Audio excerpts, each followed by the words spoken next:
የሰውነታቸውን ክብደት ለመቀነስና ውበታቸውን ለመጨመር በርካታ አንስቶች ዳይት በመጀመርና ጂም በመሄድ የሚሯሯጡበት ዘመን ላይ ነን። በዚህ ዘመን ቅጥነት ውበት ነው ሲባልም ሰምተን እናውቅ ይሆናል። የተስተካከለ የሰውነት ቅርጽ አንድ የውበት መገለጫም ከሆነ ሰነባብቷል። በዚች ሀገር ላይ ግን ነገሩ የተገላቢጦሽ ነው። ሰዎች ከመጠን ይልቅ ለመወፈር ይታገላሉ። ሰውነታቸውን ሞላ ብሎ እንዲታይ ይታትራሉ። ይህ ካልሆነ ግን ለሴቶች የትዳር አጣማሪ ማግኘት ነገር ቅዠት ይሆናል። ማንም ሆነች ምን ባል በሀገረ ሞሪታንያ ለማግኘት መወፈር አለባት። ውድ የቻናላችን ተከታታዮች እንደምን ቆያችሁ? ዛሬም እንደተለመደው አንድ አስገራሚ ታሪክ ይዤላችሁ መጥቻለሁ። ቪዲዮውን ከመጀመራችሁ በፊት ግን ላይክ፣ ሼር፣ ሰብስክራይብ ማድረግ አይርሱ እያልኩኝ በቀጥታ ወደ ታሪኩ አልፋለሁ።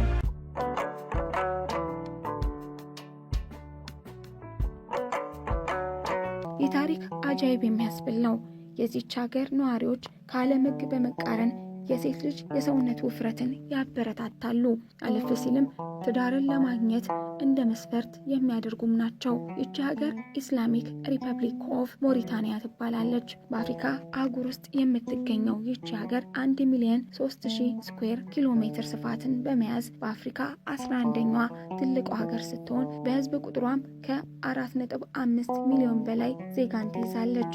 የአረብኛ ቋንቋ የምትናገረው ሀገሪቱ እንደ አብዛኞቹ የአፍሪካ ሀገራት በድህነትና በድርቅ ትታወቃለች። ይህ ቢሆንም ግን እድሜያቸው ለጋብቻ ለደረሱ ሴቶች ቤተሰቦች ለልጆቻቸው የሚመግቡት ምግብ መቼም አያጡም። የሞሪታንያ እናቶች የሴት ልጆቻቸውን ውፍረት ከቆንጅናና ከጤናማነት ጋር ያያይዙታል። ይህንን ባያስቡ እንኳን አንድ የሞሪታንያ ለአቅመ አዳም የደረሰ ወንድ የትዳር አጣማሪውን ሲፈልግ በቅድሚያ የሚጠይቀው የልጅቷን ውፍረት ነው። በዚህም የተነሳ ይህንን ባህል መሰረት በማድረግ ሴቶች የሰውነት ክብደታቸው እንዲጨምር ታስቦ የሀገሪቱ እናቶች በክረምት ወቅት ድንኳን በመጣል ሴት ልጆቻቸውን የመመገብ ስነስርዓት ያደርጋሉ። ምገባውም ከመኖሪያ ቀያቸው ወጣ በማለት ወደ በረሃ አካባቢ በመሄድ ይደረጋል። ሴቶቹ ድንኳን በመጣል ለ2 ወር ያክል ይህንን የምገባ ስነስርዓት ያካሂዳሉ። በምገባው ከ11 እስከ 15 ዓመት የሚሆኑ ሴቶች ልጆቻቸውን ይዘው የሚሄዱ ሲሆን ግመሎችና ፍየሎችን በመያዝ በልምድ የምገባ ስነስርዓት ላይ እጅግ ታዋቂ ከሆነ ሴት ጋር አብረው በመሆን የተለያዩ ምግቦችን ይሰራሉ። ሆኖም እድሜያቸው ለጋብቻ የደረሱት እነዚህ ልጃገረዶች እነዚህ ምግቦችን መመገብ ባይፈልጉም ውፍረት ቆንጅና መሆኑን አስረግጠው በመናገር እንዲበሉ ያስገድዷቸዋል።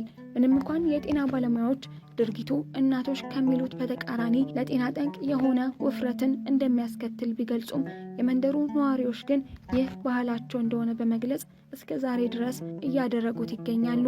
በዚህ ምገባ ሴቶቹ እንደ ስኳር፣ ኩላሊት አይነት ላሉ በሽታዎች እንደሚጋለጡም ይነገራል። ዳሩ ግን ይህ የማይቆም የሞሪታንያ ባህል ነው። የተዘጋጀላቸውን ምግብ ለመመገብ ሴቶቹ በመጀመሪያ ምገባ ስነ ስርዓት ላይ እስከ 2 ሰዓት ድረስ ተቀምጠው ያሳልፋሉ። አንዷ ሴት በአማካኝ የ5 ሰው ምግብን ለብቻዋ ትመገባለች። ለቁርሳቸው ብቻ በትልቅ ጎድጓዳ ሳህን የተሞላ በፕሮቲንና ካሎሪን የበለጸገ ምግብ ይመገባሉ።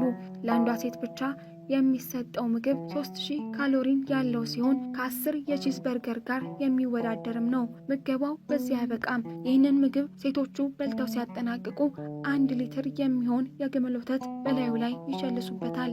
ይህ የመጀመሪያ ምግባቸው ሲሆን የቁርስ ሰዓታቸውን ይወክላል። ለምሳቸው ደግሞ ከቁርሳቸው ከፍ ያለውን 4000 ካሎሪን ያለውን ምግብ ይመገባሉ። ይህንን የምግብ ውርጅብኝ መቋቋም ያቃታት ሴት እምቢ እንዳትል በማሰብም መጋቢዋ ዱላ በመያዝ በፍጥነት እንድትመገብ ታስጠነቅቃታለች። ሴቶቹ አማራጭ ስለሌላቸው የያዙትን ለመጨረስ ይገደዳሉ። ልጃገረዶቹ የተዘጋጀላቸውን በልተው ከካሎሪኑ የሚገኘውን ጥቅም ሙሉ ለሙሉ ይወስዳሉ።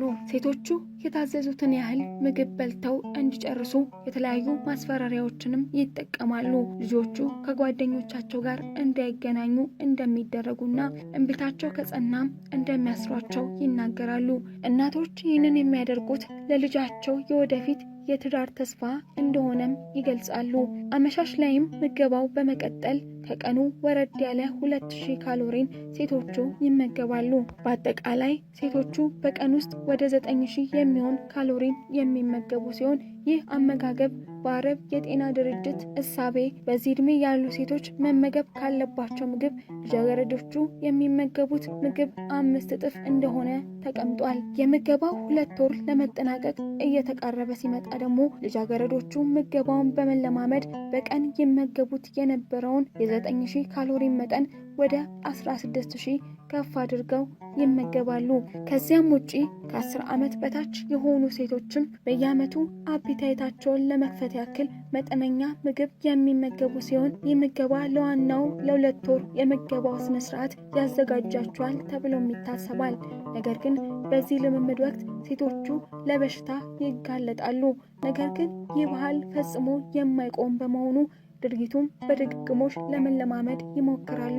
እነዚህ ሴቶች ወፍራም እንዲሆኑ የሚደረጉትም ለ3 ዓላማዎች ነው። አንደኛ የሀገሪቱ የቆንጅና መለኪያ ውፍረት በመሆኑ ነው። በሞሪታኒያ ቆንጅና ማለት ውፍረት እንደሆነ የማያጠያይቅ ነው።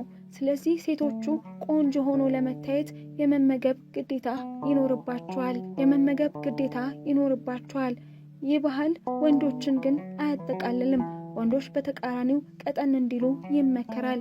የሴት ልጅ መወፈር ግን ጤናማ እንድትሆንና ከደህና ቤተሰብ መምጣቷን እንዲያሳይ ያደርጋል ይላሉ። ሁለተኛው ምክንያት ደግሞ የሴቶቹ የውፍረት መጠን የቤተሰቦቿን የሀብት መጠን ማሳያ በመሆኑ ነው። ሰውነቷ ደንደን ያለ ሴት ጥሩ ቤተሰብ እንዳላት ያመለክታል።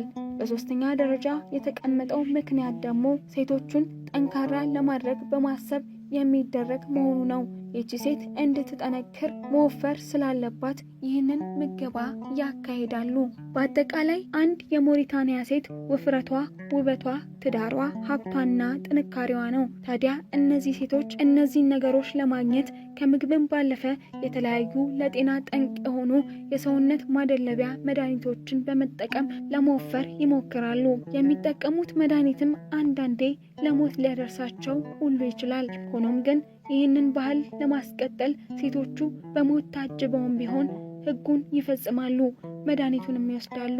ይህ ለሰሚው ግር የሚያሰኝ እውነት ቢሆንም በዓለማችን ላይ የሚካሄድ ሀቅ ነው። የቤተሰቦቻቸውን ቃል እንደ ፈጣሪ ቃል የሚያመልኩት እነዚህ ሴቶች የሰውነታቸውን መጠን ለመጨመር በርካታ ስቃዮችን ይቀበላሉ። የታደሉት የሰውነታቸውን መጠን በመጨመር ሲያጠናቅቁ፣ ያላለላቸው ደግሞ ሕይወታቸው ያልፋል። ውድ የቻናላችን ተከታታዮች የዛሬው ቆይታችንን በዚህ መልኩ አጠናቀቅን። በየጊዜው እንዲያሉ አስደናቂ ታሪኮችን ለመመልከት ላይክ፣ ሼር፣ ሰብስክራይብ አድርጉ እያልን እኛ ከወዲሁ ተሰናበትን። ሰናይ ጊዜ እንዲሆንላችሁ ተመኘን።